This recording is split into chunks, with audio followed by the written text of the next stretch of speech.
Donald Trump is now trying to distance himself from the Border Patrol commander who oversaw the violent occupation in Minneapolis amid an intense national backlash from both sides of the aisle. For more on this, it's time for a closer look.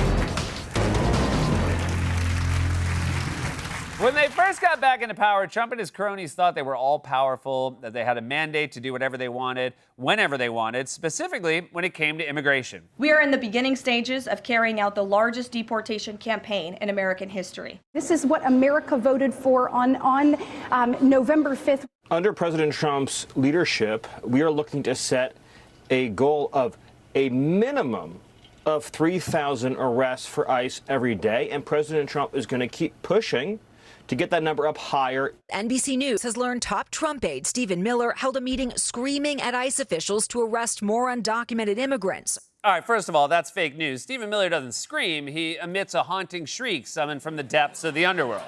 We actually have a clip. Trump spent the campaign telling voters he would deport violent criminals, but then he put his creepy lab assistant in charge. And what Miller really wants is much different. Early on in Trump's term, he explicitly told ICE officials to stop focusing on criminals and start raiding Home Depots. The conservative Washington Examiner, a conservative paper, has this quote out of a private meeting where Stephen Miller is screaming at agents, "What do you mean you're going after criminals? Why aren't you at Home Depot? Why aren't you at 7-Eleven?" They want to pick up everybody who is here illegally, which is not what he campaigned on. Yeah, no one wants an ICE raid at a Home Depot. First of all, the experience of going to a Home Depot is already bad enough without having armies of out-of-shape uncles roaming the aisles asking to see your papers. I assume I don't go to Home Depot, only because I wouldn't be any use inside a Home Depot. You think I know the difference between a washer and a gasket? The only thing I know about gaskets is I'm gonna blow mine if my super says again he doesn't have the right washer. See, I live in an apartment in New York City. You don't fix yourself, you call the super who also doesn't fix it. One time I had a sink that was fully falling off the wall, and I called the super to come look at it, and he was like, "Nah, it's supposed to be like that. It's a farmhouse sink or some." And then I said, "Angelo, I'm gonna have to call the Department of Buildings." And he said, "Oh yeah, you're gonna call the DOB? All right, maybe I'm gonna have to call my friends at the DOK." And I said, "Angelo, I have never heard of the DOK, and I hope it's a real thing and not the setup to one of your famous little jokes." To which Angelo said, "Okay, oh, the DOK, it's real, all right. It's the Department to keep your mouth shut." I love him. Still, I should never have rented in Staten Island. Anyway, the point is voters didn't want raids at Home Depot or quotas of 3,000 arrests per day. In fact, to meet such an insane quota, ICE had to staff up quickly by lowering its recruitment standards. Immigration and Customs Enforcement has placed new recruits into training before being fully vetted as part of the hiring surge to meet President Trump's mass deportation goals. As a result, ICE officials later discovered that some recruits had criminal backgrounds, failed drug tests, or they didn't meet physical or academic standards. Nearly half of recruits failed the written exam, even with access to notes and textbooks. Recent reporting suggests these new lower hiring standards have resulted in ICE recruits who have barely been able to read or write. According to The Atlantic, more than a third of new recruits are failing basic fitness tests, push-ups, sit-ups, even a short run, with senior ICE officials using words like pathetic and disaster to describe the process. To pass, recruits must do 15 push-ups and 32 sit-ups and run 1.5 miles in 14 minutes. To put that in context, that is basically the presidential fitness test for fifth graders. So they have criminal records, they failed drug tests, failed open book tests, they can't read, they can't write, but they're also weaker than a fifth grader, which would be a way worse TV show. Did you watch last night? It was so sad. That old dude fell off the monkey bars and then a bunch of fifth graders just started wailing on him.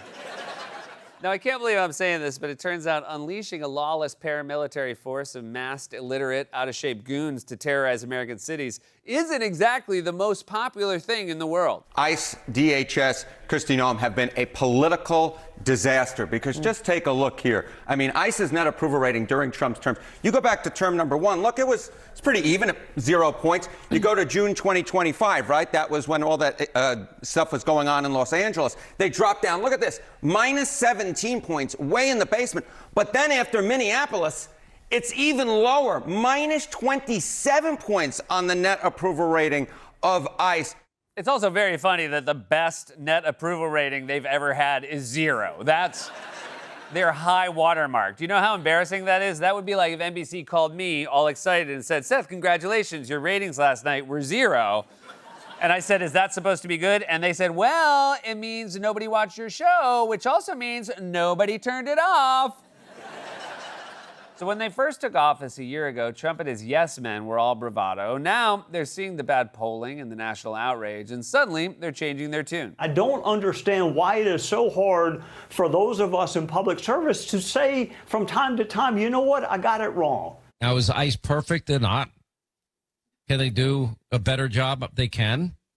Do I think that, some of the optics at times, do I think that going into Home Depots and arresting people there is a good idea? I don't. I sense that Bovino and company were just scooping up some people that I don't think the president was for. What is their argument here? That Trump was just watching all of this unfold on the news saying, oh, this isn't what I wanted. I wish I had the guts to tell Bovino to stop, but he's got such a cool coat and mine looks like it's full of bricks. If Trump was against this, then maybe he should have said something, between naps. I can't believe they're actually willing to say with a straight face that the president's team was doing stuff the president didn't know about. That's the same thing they said about Biden, except they, of course, meant it as a bad thing. I don't think President Biden is actually running the country. I think there's a small group of advisors. Many of them are very progressive leftists who are trying to push their various agendas. No, I don't think Joe Biden's in charge. We know he wasn't in charge. We had a guy who didn't know where the hell he was. He just wanted to go to sleep. This is what we had. He didn't know where the hell he was or what his aides were doing. He had these guys in Minnesota running around causing chaos and destruction, and they were doing things he wasn't in favor of because he had no idea. All he wanted to do was sleep, and I realized I'm talking about myself. It's a classic meta joke. Seth got me again pointing out the irony of my remarks by putting my accusations against others in my own voice and revealing what a hypocrite I am. We love when he does that. We love it. Even I love it. But of course, on cue, Trump is now trying to distance himself from the people he hired and put in charge of Minnesota. Sources tell NBC News the president is reshuffling his operation in the state as a result. Border Patrol Commander Gregory Bovino is expected to leave Minneapolis. Now he will reportedly lose his commander title. Gregory Bovino has been removed from his role as Border Patrol Commander at large and will return to his former job in El Centro, California, where he is expected to retire soon. The department will also reduce the number of DHS officers and agents in the state. Is this a pullback? I don't think it's a pullback. It's a little bit of a change. Everybody in this room that has a business, you make little changes. Bovino's very good, but he's a pretty out there kind of a guy. You put him in charge. Now you're talking about him the way my aunt talks about her shaman. He's a pretty out there guy. He believes all physical ailments can be cured through a combination of Epsom salt and aura healing. Does he even have a degree? Almost. He went to medical school, but he failed the open book tests. But he's almost as strong as a 5th grader. Trump didn't interview and admitted what's really going on. The Trump administration is pulling back because they lost. Minnesota's in the news a lot, but what they don't say is that Minnesota has low numbers because of the fact that we took thousands of hardened criminals out of Minnesota. So they had good crime numbers, believe it or not. And that's all working out. We have Tom Homan there now. We put him in there. He's great. And they met with the governor, the mayor, everybody else, and we're going to de-escalate a little bit. You tried to sneak it in there at the very end after a stream of bull, the way you tell your spouse you had an affair with her best friend. So I made reservations at your favorite restaurant. I got you a really expensive ring. I bought you these beautiful flowers. I had sex with Lisa. So I think everything's going great with us. We can all see what happened with our own eyes. ICE and Border Patrol agents didn't just take out hardened criminals, as Trump claims. They detained children and citizens and tear gas families in schools and turned peaceful neighborhoods into war zones, killed 2 people, Renee Good and Alex Preddy, who were simply standing up for their communities, exercising their constitutional rights. But Minnesota's resilience and solidarity have shown us the way. The American people are overwhelmingly on their side. Now Trump is trying to distance himself from the chaos he created. And that's how you know he's losing. He's suddenly claiming he didn't want any of this. He just wanted to go to sleep. This has been A Closer Look.